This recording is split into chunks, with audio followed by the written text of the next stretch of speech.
त्रिदुलं त्रिगुणाकारं त्रिनेत्रं च त्रिधायुधं त्रिजन्म पाप संहारं बिल्वपत्रं शिवार्पणं काशीवासी निवासी च कालभैरव पूजनं प्रयागे माघमासे च बिल्वपत्रं शिवार्पणम् अखण्डैव बिल्वपत्रै च पूजये शिवशंकरं कोटिकन्या महादानम बिल्वपत्रम शिवार्पणम। नमस्कार, स्वागत है आपका आचार्य वाणी में। मैं आचार्य डॉक्टर विक्रमादित्य आपके साथ हूँ। आज का विषय है तुला राशि वालों के लिए ग्रह नक्षत्रों का योग कैसा रहेगा जनवरी के मध्यकाल में।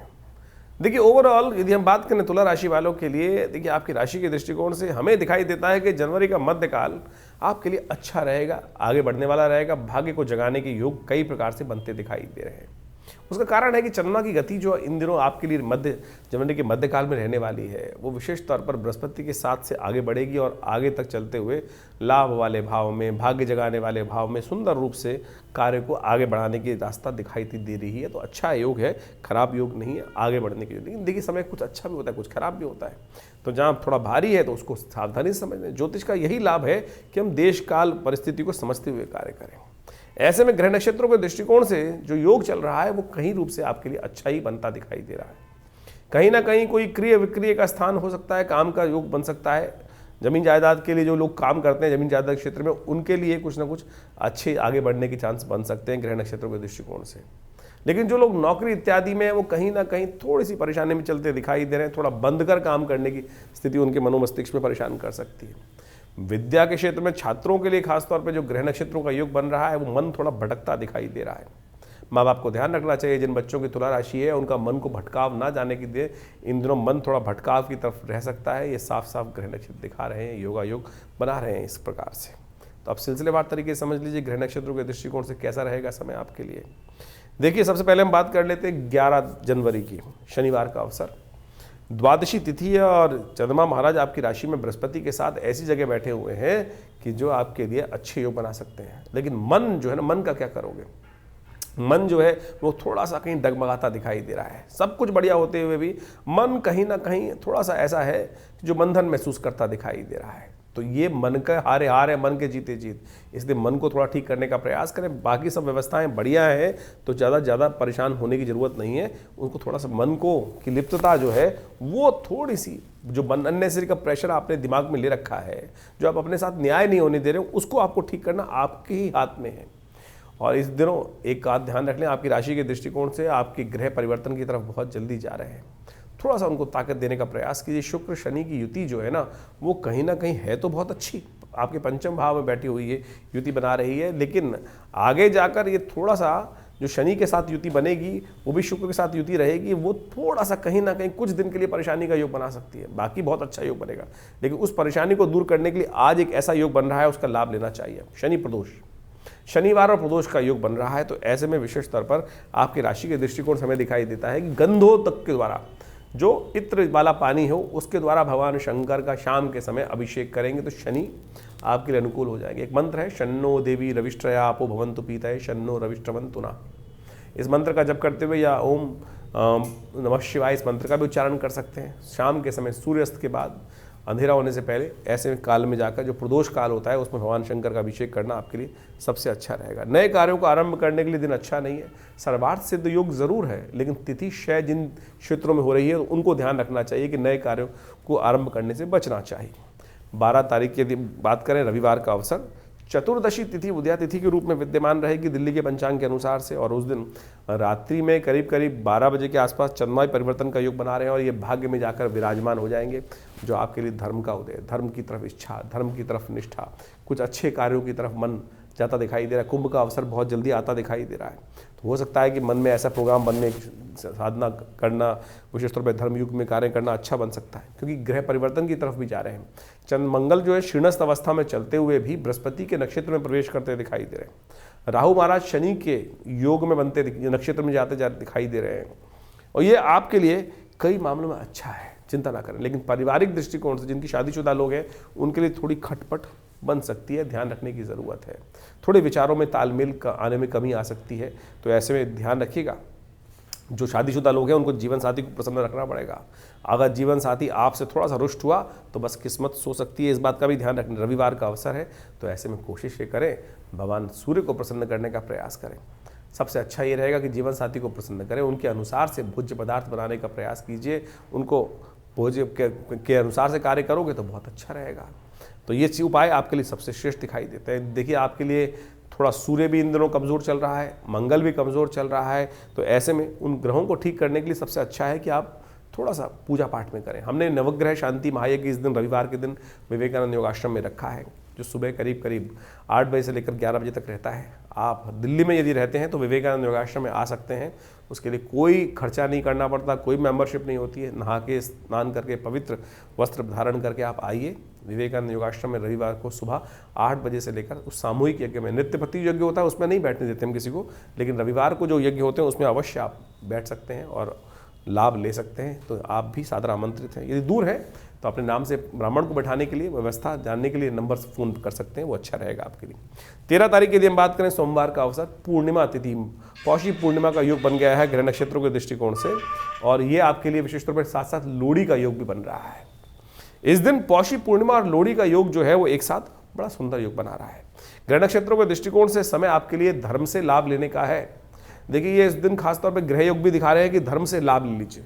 थोड़ा मंगल जो कमज़ोर चल रहा है उसको भी ठीक करने का दिन बहुत अच्छा हो सकता है। मंगल तो इस वर्ष वैसे ही बहुत ज़्यादा कभी उठा पटक के योग बनाएंगे। आपकी राशि के दृष्टिकोण से समझें तो मंगल आपके डबल मार्केश बनते हैं, तो ऐसे में मंगल जो है वो कई मामलों में आपको थोड़ा कमज़ोर करते दिखाई दे रहे हैं। मंगल कमज़ोर अवस्था में चल रहे हैं, अभी कमज़ोर है, 21 जनवरी को बदल जाएंगे और फिर जाकर दोबारा पुनः जो है वो आप मान के चलें कि जो आने वाला समय रहेगा उस दिन में अप्रैल में फिर ज़्यादा उसी स्थिति में फंस जाएंगे, अप्रैल से लेकर जून तक। तो आपको हमें उपाय बताएं कि इस दिन अवश्य करने का प्रयास कीजिए, मंगल को थोड़ी ताकत देने का प्रयास करें। आपके राशि के दृष्टिकोण से सबसे अच्छा आपके जो उपाय हम बताएं वो रहेगा, राई आपको घर में मिलेगी, राई और तिल लेकर थोड़ा सा नमक लेकर उसको एक मुट्ठी में लेकर अपने सिर पर से वार कर आज जब लोहड़ी जले तो उसके अंदर स्वाहा कर दीजिए। मंत्र है ओम ह्रीं बटुकाय आपत उद्धारणाय कुरकुरु बटुकाय ह्रीं स्वाहा। देखिए ये तुला राशि वालों के लिए सबसे श्रेष्ठ उपाय है। तुला राशि वालों इन दिनों ग्रह नक्षत्रों के दृष्टिकोण से यदि क्या होता है कि कई बार हमारे अनेक प्रकार की नज़र इत्यादि कई चीज़ें लग जाती हैं, ऐसे में लोहड़ी की अग्नि में यदि ये उपाय कर लें तो आपके लिए बहुत सुंदर रहेगा। देखिएगा इसके करने के बाद एकदम परिवर्तन का योग बहुत सुंदर बन सकता है। बहुत छोटा सा उपाय हमने आपको बताया। लोहड़ी की अग्नि बड़ी पवित्र अग्नि मानी जाती है। कहा जाता है कि उस अग्नि में हम जो समर्पित करते हैं अपने कष्टों को दूर करने की सामग्री, वो हमारे दरिद्रता को शांत कर देता है और भाग्य को उदय करने का योग बना देता है। तो आपकी राशि के दृष्टिकोण से इस वक्त ये उपाय करना आपके कई ग्रहों के लिए एक तरह से यज्ञ ही है, वो इसको ध्यान करते हुए करेंगे तो बहुत अच्छा रहेगा आपके लिए। 14 तारीख का अवसर मंगलवार है और ये योग ग्रह नक्षत्र दृष्टिकोण से 144 वर्ष बाद बन रहा है। 144 वर्ष बाद बन रहा है ये ग्रह नक्षत्रों का योग। तो विशेष तौर पर तुला राशि वालों के लिए समझ लीजिए सूर्य परिवर्तन की तरफ जा रहे हैं और इस दिन माघ का महीना भी आरंभ हो रहा है। माघ का महीना सबसे पवित्र महीना होता है। हमने भी आरंभ में एक मंत्र कहा था ना, उसको समझो कि प्रयागे माघ मासे जब बेलोपत्रम शिवार्पणम। भगवान शिव का वैशाख की तरह पुण्यदायक माघ की तरह जो महीना जो है वैशाख इत्यादि और कार्तिक के इत्यादि माघ का महीना भी इसी कैटेगरी में आता है बड़े सुंदर रूप से। इसमें स्नान का महत्व है। 144 साल बाद कुंभ का योग बन रहा है। यदि ग्रह नक्षत्रों के दृष्टिकोण से समझें तो रात्रि में ही चंद्रमा परिवर्तन करके जिस प्रकार का योग बना रहे हैं वो बहुत विशेष है। चंद्रमा उच्च स्वग्रही हो गए हैं, मंगल के साथ ताकत देने का योग बना रहे हैं और ये आपके लिए कहीं ना कहीं भाग्य उदय करने का रास्ता बन सकता है। आपके कार्य में विजय देने के योग बनते दिखाई दे रहे हैं, इसलिए पूर्ण निष्ठा के साथ कार्य करने का प्रयास करें। चंद्रमा परिवर्तन की तरफ जा रहे हैं सुबह 4 बजे के आसपास, सूर्य परिवर्तन की तरफ जा रहे हैं सुबह करीब करीब 8:56 पर। ये दोनों के दोनों परिवर्तन आपके लिए बहुत सुंदर योग बनाते दिखाई दे रहे हैं। ये आपके लिए 1 महीने के लिए समय जो रहेगा सूर्य का परिवर्तन रहेगा जो वो आपके लिए बहुत अच्छा दिखाई देता है। ऐसे में आप एक काम करें, इसका पूर्ण लाभ लेने के लिए सूर्य का ये परिवर्तन जो विशेष तौर पर तुला राशि वालों के लिए है ये बहुत शुभ है। कोई सुगंधित सामान तांबे का लोटा लेकर उसमें एक पीला पुष्प डालें और थोड़ा चंदन या सुगंधित द्रव्य, अष्टगंध का भी डाल सकते हैं, अगर तगर नागरमोता बालचर चाट छबीला कुछ भी मिल जाए तो उसमें से सुगंधित द्रव्य डालकर भगवान सूर्य का दर्शन करते हुए ओम ओम भास्कराय नमः, दिवाकराय नमः या गायत्री मंत्र का मानसिक तौर पर स्तवन करते हुए अवश्य जल दीजिए। क्या स्त्री क्या पुरुष, इस बात का ध्यान रखें जिनकी भी तुला राशि है, यदि मकर संक्रांति, ये सूर्य का परिवर्तन की वेला है, इस सुंदर वेला पर ये कार्य करने का प्रयास कीजिए। ये ग्रहों का परिवर्तन आपके लिए, आप यदि व्यवसाय कर रहे हैं तो बहुत लाभ देने के योग बनाएगा। और नित्य प्रति हम चाहेंगे, पूरे 144 वर्ष बाद ये योग बना है, कुंभ का सुंदर वेला आरंभ हो रही है, वो एक डुबकी समस्त प्रकार से कष्टों को दूर कर देगी। उसका रहस्य भी आपको समझना चाहिए। मकर संक्रांति भारतीय संस्कृति के दृष्टिकोण से एक ऐसी संक्रांति है जो सबसे विशेष संक्रांति रहती है।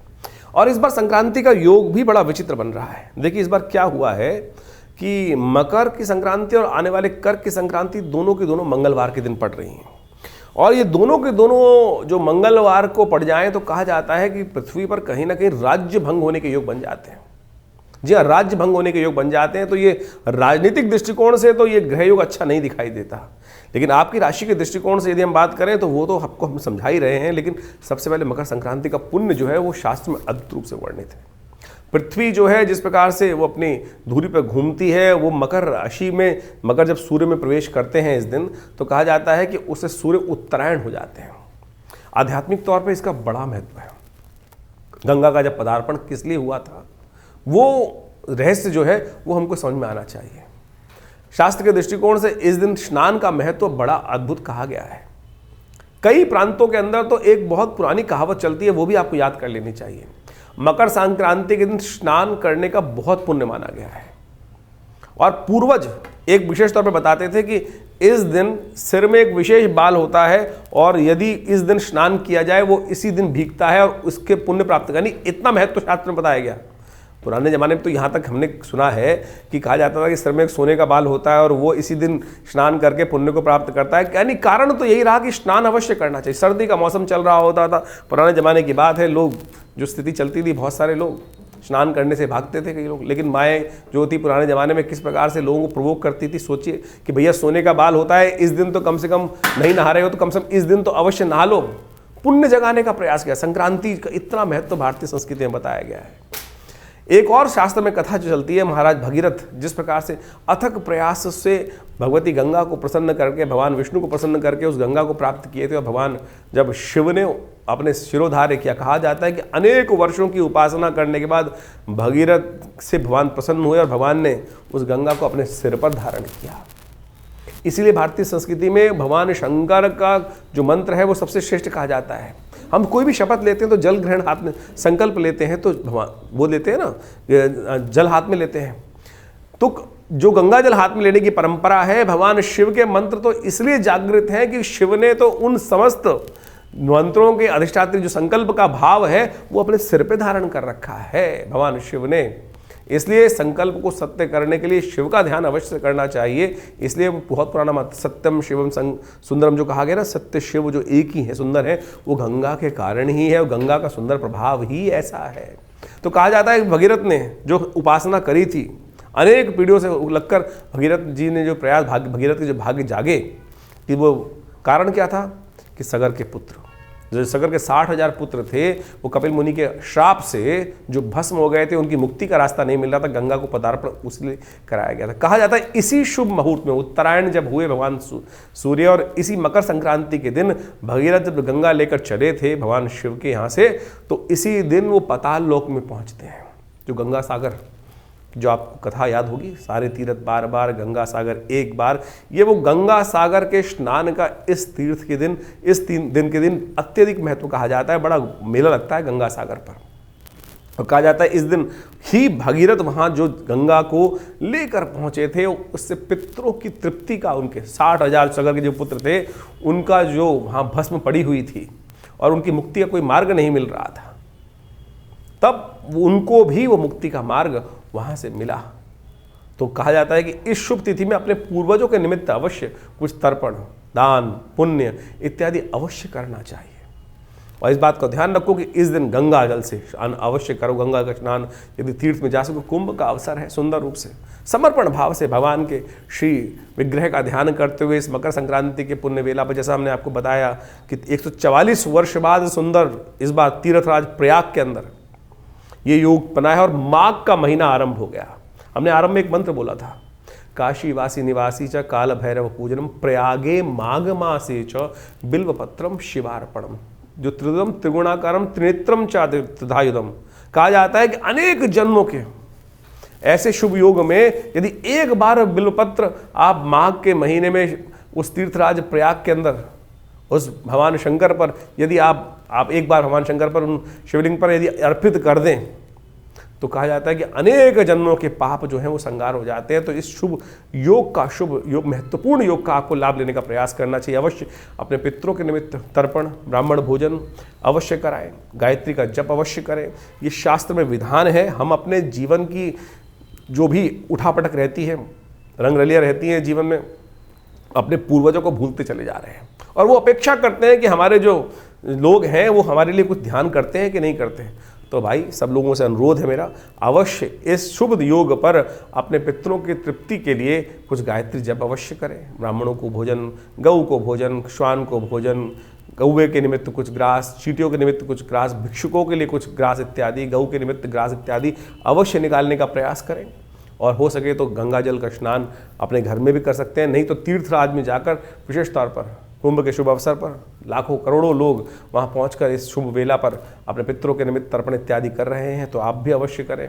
और शास्त्र के दृष्टिकोण से इस मकर संक्रांति के अवसर पर अनेक उपाय शास्त्र में बताए गए हैं। वो सब करने के लिए कंबल का दान, गर्म ऊनी कपड़ों का दान, चप्पल का दान, छाते का दान, खिचड़ी का दान, उड़द की दाल का, चावल का, गुड़ का, रेवड़ी का, बहुत सारी परंपराएं भारतीय संस्कृति में हैं। उन सबको कोशिश का यथाउचित प्रयास से अवश्य करने का प्रयास करना चाहिए। ये तीर्थ जो है, ये तिथि जो है बहुत ही अद्भुत है, समस्त अनिष्टों को दूर करने वाली है। तो इसका ध्यान रखते हुए कार्य यदि करेंगे तो बहुत सुंदर योग बनेगा। जीवन में कष्टों को दूर करने का मार्ग आपको अवश्य प्राप्त होगा। तो इस सिद्धांत को आपको समझते हुए कार्य करने का प्रयास करना चाहिए। तो तुला राशि वालों, 15 तारीख का जो योग बन रहा है वो भी आप समझ लीजिए। बुधवार का अवसर है और साथ साथ द्वितीय तिथि है। ग्रह नक्षत्रों के दृष्टिकोण से चंद्रमा और मंगल की युति एक साथ होकर मंगल की ताकत जो कमजोर थी उसको भी बढ़ा दिया है, विशेष तौर पर चंद्रमा ने वहां पर आकर। तो यह समय आपके लिए अच्छा है, लेकिन मनोमस्तिष्क में अभी भी कहीं ना कहीं बंधन है जो आप खुलकर काम करने में थोड़ी कमजोरी आ रही है। तो उसके लिए आपको सबसे पहले ध्यान रखना पड़ेगा कि अपने आप को हिम्मत को जगाना पड़ेगा। उस बंधन को जो अननेसेसरी सिर पर प्रश्न चल रहा है उसको ठीक करने का प्रयास कर लीजिए। पीली चीज़ों का दान, हो सके तो अपने माथे पर केसर का टीका नित्यपति लगाएं, वो आपके लिए बहुत अच्छा रहेगा। हल्दी का टीका भी लगा सकते हैं, वो आपको कहीं ना कहीं बृहस्पति की जो कम ताकत चल रही है उसको ठीक करने का रास्ता कहीं ना कहीं उत्पन्न करेगा, लाभ के रास्ते कहीं ना कहीं खोल सकता है।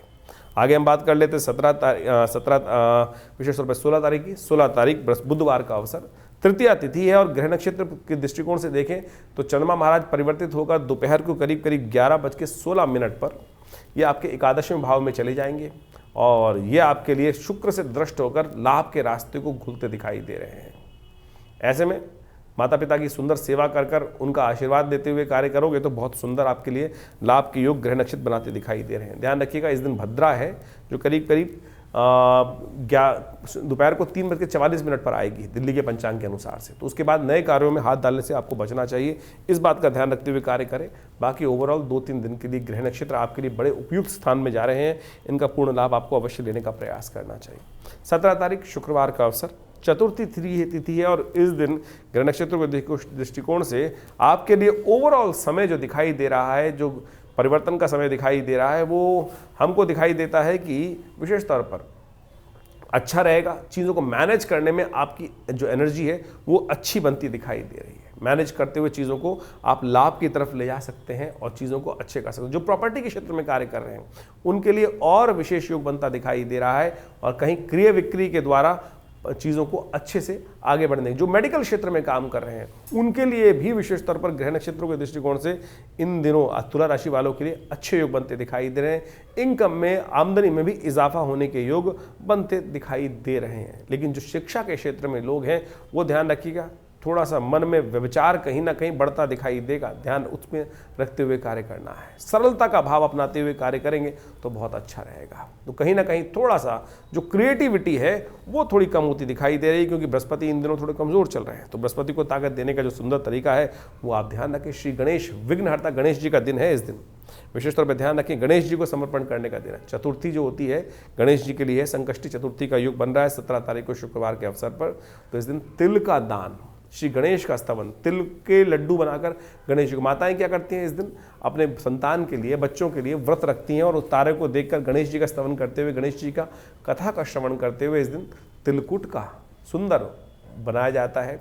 तो जिनकी इम्यूनिटी वीक है, बच्चों के लिए खासतौर पर ध्यान रखना चाहिए। स्त्रियों को खासतौर पर तिल का सेवन जरूर करना चाहिए। तिल के तेल से मर्दन, तिल का यज्ञ, तिल का दान और विशेष तौर पर तिल का ही भक्षण शास्त्र में कहा गया है। इनको कर कर आप संपूर्ण प्रकार से कष्टों को दूर कर सकते हैं। 18 तारीख शनिवार का अवसर, पंचमी तिथि है और ग्रह नक्षत्रों के दृष्टिकोण से परिवर्तन के लिए समय आगे बढ़ता दिखाई दे रहा है। दिन आपके लिए बहुत अच्छा दिखाई देता है, लेकिन जैसे जैसे दिन घटेगा, चंद्रमा परिवर्तन की तरफ जाएंगे, वो थोड़ा कहीं ना कहीं थोड़ी विचारों में कहीं ना कहीं थोड़ी कमी लाने के योग बनाएंगे। लाभ की कोई बिल्कुल सुंदर योग है कहीं, लेकिन जाने के योग ज़्यादा दिखाई देते हैं। आने के योग भी, साथ साथ खर्चे, अननेसेसरी के जुर्माने बढ़ने के योग दिखाई देते हैं। उनसे आपको ध्यान रखने की जरूरत है। 19 तारीख रविवार का अवसर, उदय तिथि के रूप में दिल्ली के पंचांग के अनुसार से पंचमी थोड़ी देर के लिए विद्यमान रहेगी, उसके बाद षष्ठी का आगमन हो जाएगा। ग्रह नक्षत्रों के दृष्टिकोण से दिन थोड़ा हल्का दिखाई देता है। स्वास्थ्य के मामले में थोड़ा धन खर्च हो सकता है। तो अननेसेसरी कहीं ना कहीं कोई पेनल्टी, जुर्माना आपके ऊपर भारी पड़ सकता है, उसका ध्यान रखते हुए कंफर्ट्स में कभी आने के योग बन सकते हैं। कंफर्ट की लालच में थोड़ा धन खर्च अधिक होने के योग दिखाई देते हैं, तो ध्यान रखिएगा छुट्टी कहीं अननेसेसरी के जो रूल्स ना फॉलो करने के कारण से जुर्माना न पड़ जाए, इसको ध्यान रखते हुए कार्य करने की ज़रूरत है। थोड़ा सूर्य को ध्यान करें, सूर्य को जल दें, यह आपके लिए सबसे श्रेष्ठ उपाय है। नवग्रह शांति के लिए सूर्य का सबसे पहले गायत्री का जप करना आपके लिए अच्छा रहेगा। 20 तारीख सोमवार का अवसर, षष्ठी तिथि इस दिन विद्यमान है। इस दिन बुध हो जाएंगे अस्त। आपकी राशि के दृष्टिकोण से पराक्रम भाव में चलते हुए बुध सूर्य के इतने सन्निकट आ जाएंगे कि बिल्कुल जो ग्रह योग दिखाई दे रहे हैं कि वो कहीं ना कहीं 14 डिग्री के आसपास आकर अस्त होते दिखाई दे रहे हैं। सूर्य महाराज, बुध महाराज जो है वो अस्त हो जाएंगे। ऐसे में थोड़ा सा चीज़ों में क्रिएटिविटी करने में दिक्कत आएगी।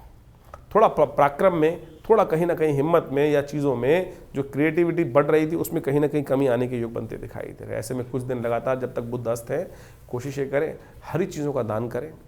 हो सके तो जीव वाणी से अपशब्द का उच्चारण ना करें।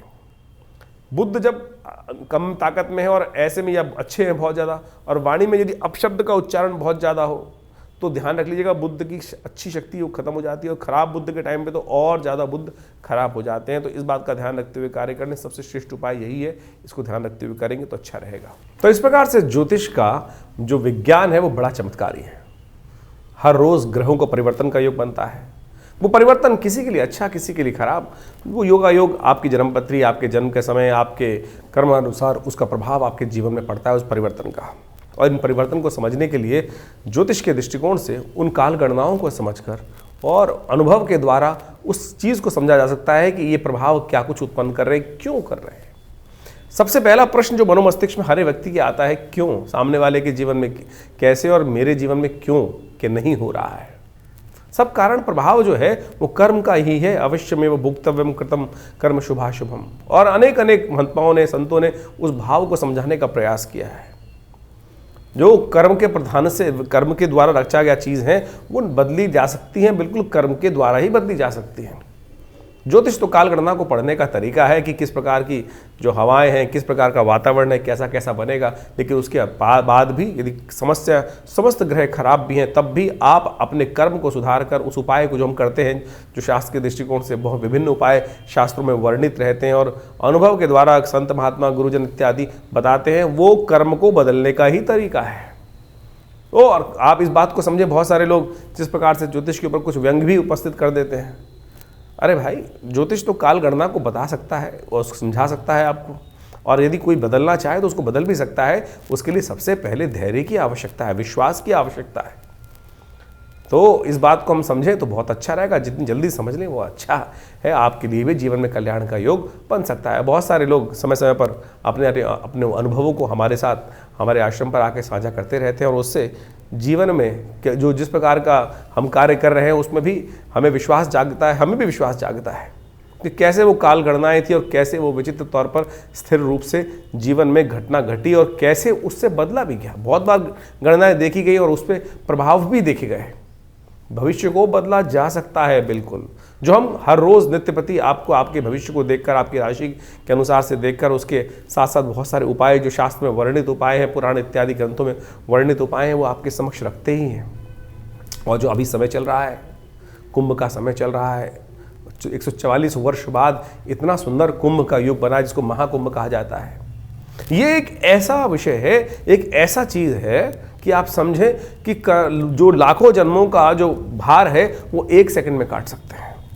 किसी को चमत्कार देखना हो तो इस भाव को समझें। और अगर कहीं ऐसे लाखों लोग, करोड़ों लोग, करीब करीब इस बार अंदाजा है 50 करोड़ आदमी, 45 करोड़ आदमी वहां डुबकी लगा के जाएगा। विचार उठता है मन में लोगों के साथ, आपके मन में उठता होगा कि कैसे वो डुबकी आपके कष्टों को दूर कर देगी, कैसे कर देगी एक डुबकी, और उससे व्यक्ति का कैसे समर्पण, कैसे जीवन बदल देगी। देखिए ये भारतीय संस्कृति का चमत्कार है। कितना सरल शास्त्र ने, हमारे योगियों ने, संतों ने, महात्माओं ने उस विषय को रख दिया है कि केवल एक डुबकी लगाकर आप अपने समस्त किए जो भी कर्म हैं, जो भी दुष्कर्म है, उनसे निवृत्ति प्राप्त करने का रास्ता बना सकते हो। लेकिन समर्पण भाव से वो डुबकी तो हो। लोग तो जाते हैं केवल बगुला स्नान करके आए थे, कट कर आ गए। समर्पण क्या हुआ? समर्पण का मतलब वास्तविक तौर पे समझे कि कुंभ के द्वारा, उस डुबकी के द्वारा उस समर्पण का वास्तविक अर्थ हम समझ सकते हैं। वो समर्पण कहाँ हो रहा है? उस त्रिवेणी के संगम पर, जहाँ वो गंगा, सरस्वती, यमुना इत्यादि नदियों का पूरा जो मिलन होता है। उसके बाद उसमें से भी गंगा वो है कि जो साक्षात भगवान विष्णु के पैरों से निकली, और उस भगवान विष्णु के पैर से निकली हुई उस सुरमई देवी का कहा जाता है कि एक बार समर्पण भाव से उस पानी की डुबकी में कि श्री हरि अब आप संभालो, भगवान अब आप संभालो। जो कुछ हुआ वो पश्चाताप 1 सेकंड लगता है, उसको आप समझे कितने जन्मों में किए हुए पाप, गलत कर्म वो बिल्कुल निवृत्त हो सकते हैं। लेकिन वो समर्पण भाव तो हो, वो डुबकी लगाकर बाहर निकलना, वो यदि समर्पण भाव से हुआ तब तो वो नवीन जन्म हुआ। नहीं तो फिर वही है कि कौवा काला है, काला काला ही रहेगा, बदल तो सकता नहीं है। लेकिन सिद्धांतिक तौर पर, भारतीय संस्कृति के विज्ञान के तौर पर, अध्यात्म के दृष्टिकोण से यदि वहाँ समर्पित भाव से बिल्कुल तटस्थ होकर उस शुभ मुहूर्त में, जो ये पूरा काल है, माघ का पूरा महीना और साथ साथ फागुन का कुछ महीने 15 दिन का जो समय रहेगा, उस समय में यदि आप उस श्रेष्ठ समय में भगवान का भजन करते हुए श्री हरि के श्री चरणों में उस निकली देवसुरी गंगा के पावन सानिध्य में जाकर एक डुबकी उस मुहूर्त में लगा लेंगे श्री हरि का स्मरण करते हुए, तो सोचें जैसे द्रौपदी के जीवन के कष्ट हर गए, उस जो गज के जीवन के कष्ट जो चल रहे थे, जो ग्राह ने गस रखा था, केवल एक बार श्री हरि का सुंदर स्मरण करने से कि अब तो जीवन हारे ही श्री हरि अब संभालो, ये भाव यदि रख पाए तब तो कुछ समर्पण हुआ, वही वो तो उपाय हुआ। लेकिन बाकी सब तो क्या हुआ कि सब कुछ जमा घटा का खेल करते चले जा रहे हैं, तब फिर कुछ नहीं बदलने वाला। तो ये तो हमने ज्योतिष को और अध्यात्म के साथ आपको समझने का प्रयास करना चाहिए, उसके बारे में विवेचना उपस्थित करी। तो आपने आपकी राशि के दृष्टिकोण से जो कुछ प्रभाव है वो आप नित्य प्रति हमारे साथ जुड़ते ही हैं। और इसके अलावा आपके मन में भी कोई प्रश्न चल रहे हो तो चिंता ना करें, ये हमारा जो कार्यक्रम है आपके साथ हमेशा रहता ही है, और आपके प्रश्नों का समाधान भी हम लगातार देने का प्रयास करते हैं। बहुत सारे लोगों के कार्यक्रम में हमारे व्हाट्सएप मैसेज भी आ रहे हैं और लगातार प्रश्नों के समाधान हमारे यहाँ से दिए भी जा रहे हैं, लेकिन इतना समय नहीं होता है कि हर व्यक्ति के प्रश्नों का समाधान हम देने का प्रयास करें। विभिन्न समय पर आश्रम में रविवार को जो कार्यक्रम होता है उसमें भी आप आकर बैठ सकते हैं और यज्ञ में भाग ले सकते हैं, और वहाँ भी जो प्रत्यक्ष रूप से मिलने का प्रयास करेंगे तो अच्छा रहेगा। फ़ोन पे बात करने की एक बहुत विचित्र विडंबना है, जितने भी फ़ोन आते हैं हज़ारों की तादाद में लोग, सबका एक ही प्रश्न होता है। हमारे कॉल सेंटर्स वाले हमें बताते हैं कि बहुत सारे लोग एक ही बात करते हैं, हमसे बात करनी। देखिए, हमसे बात करने के लिए कोशिश करें अपॉइंटमेंट लेकर ही बात कर पाएँ तो हो पाएगा। और एक बात और ध्यान रखें, बहुत सारे लोग तथाकथित तौर पर आज की तारीख में टेक्नोलॉजी का ज़माना है और टेक्नोलॉजी का दुरुपयोग भी हो रहा है। हमारे प्रधानमंत्री जी भी उसके बारे में कई बार आपको बता चुके हैं। और कोई भी ऐसा बहुत सारे लोग मेरे नाम से डायरेक्टली हमारे नाम से आपसे बात कर लेते हैं, तो ऐसा कुछ कभी ना हो। कभी ध्यान रखें, मुझसे बात करना चाहे तो आप फेस टाइम पे बात कर सकते हैं, जिससे आप सामने फ़ोटो देखकर आपको प्रत्यक्ष रूप से हो। नहीं तो ज़माना बड़ा ख़राब है और फिर लोग पता नहीं कौन कौन से उपाय कितने हज़ारों रुपये खर्च कर देते हैं, और फिर तो इस बात को ध्यान रखते हुए कार्य करना आपके लिए अच्छा रहेगा। ये आश्रम हमारा दिल्ली में है, लक्ष्मी नगर में, विवेकानंद योगाश्रम। आप सादर आमंत्रित हैं, और वहाँ विभिन्न प्रकार के हम समय समय पर कार्यक्रम करते ही रहते हैं, चाहे वो नित्य प्रति के यज्ञ हों, चाहे वो विभिन्न उत्सवों पर विभिन्न कार्यक्रम हो। तो उन सब में आप सम्मिलित होकर आश्रम में होने वाले विभिन्न कार्यक्रमों में भाग लें और जीवन के कष्टों को दूर करने का योग बनाएं। धन्यवाद, नमस्कार।